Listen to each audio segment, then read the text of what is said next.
اکثر یہ موضوع زیر بحث رہتا ہے کہ کسی قوم کی پہچان اور اس کی شناخت کیا ہے۔ اس کے لیے ہمیں سمجھنا ضروری ہے کہ کسی قوم کے عقائد، تہذیب و تمدن اور اس کے آداب اور اخلاق، اس کی زبان اور اس کی ثقافت اور آباء و اجداد کی تاریخ کسی بھی قوم کی پہچان کے لیے بنیادیں ہوا کرتی ہے، یعنی ثقافت اور پہچان ان بنیادوں پر مشتمل ہوتی ہے۔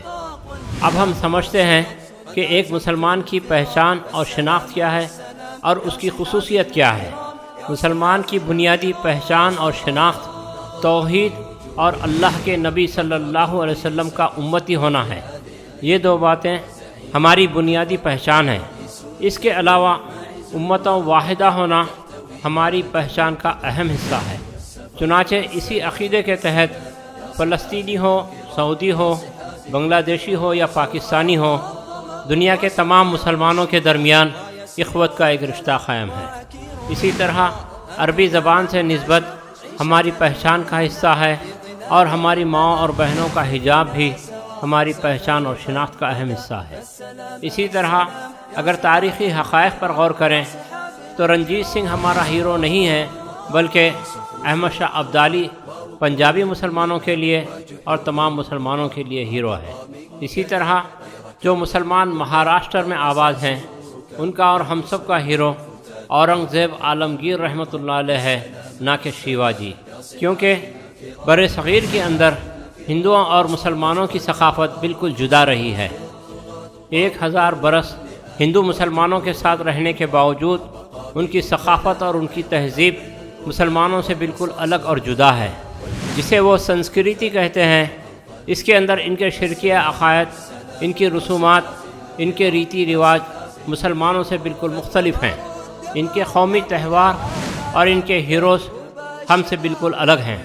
ہندوتوا کے ماننے والے ہندو مت کو ایک مذہب نہیں بلکہ ایک طرز زندگی اور مکمل نظام حیات سمجھتے ہیں جو زندگی کے تمام شعبوں پر مشتمل ہے۔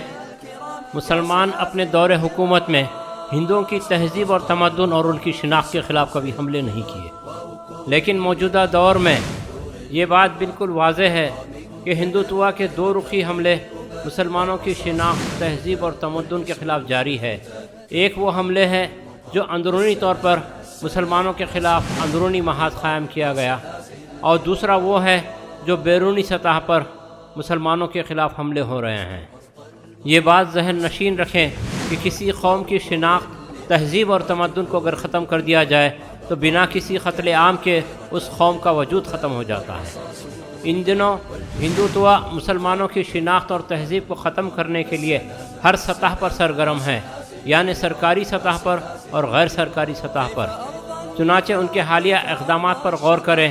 حجاب پر پابندی کا مسئلہ ہو یا تاریخی مساجد کو مسمار کرنا اور مساجد سے اذانوں کو بند کیا جانا اور مسلمانوں کے شرعی معاملات میں مداخلت کرتے ہوئے مسلم پرسنل لاء کے خلاف اقدامات کرنا، یہ تمام چیزیں اسی بات کی کڑی ہے کہ وہ مسلمانوں کی تہذیب اور تمدن کو ختم کرنا چاہتے ہیں۔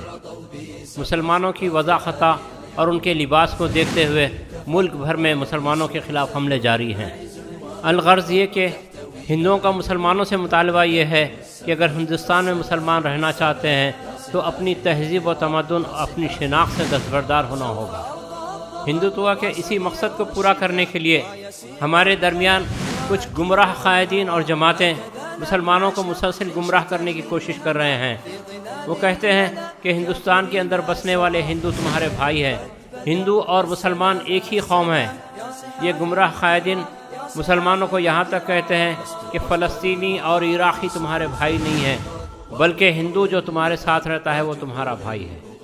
گفتگو کے آخری میں مولانا ابوالحسن علی ندوی رحمہ اللہ عنہ کی اس بات کو یاد دلانا چاہوں گا جس میں انہوں نے مسلمانوں کو نصیحت کی اور حالات حاضرہ کو بیان کیا۔ آپ نے فرمایا کہ اس ملک کی اکثریت نے یہ طے کر لیا ہے کہ وہ اس ملک کو اسپین بنا کر رہیں گے، یعنی اس میں مسلمان رہیں گے لیکن اپنے تمام ملی تشخصات اور اپنی شناخت کو چھوڑ کر، اور اذانیں بھی زور سے نہ ہوں، مساجد کا وجود بھی خطرے میں رہے گا۔ لیکن مسلمان اپنی تہذیب اور شناخت سے ایک قدم بھی پیچھے نہ ہٹیں۔ اللہ تعالیٰ ان خطرات میں ہمیں ثابت قدمی عطا فرمائے۔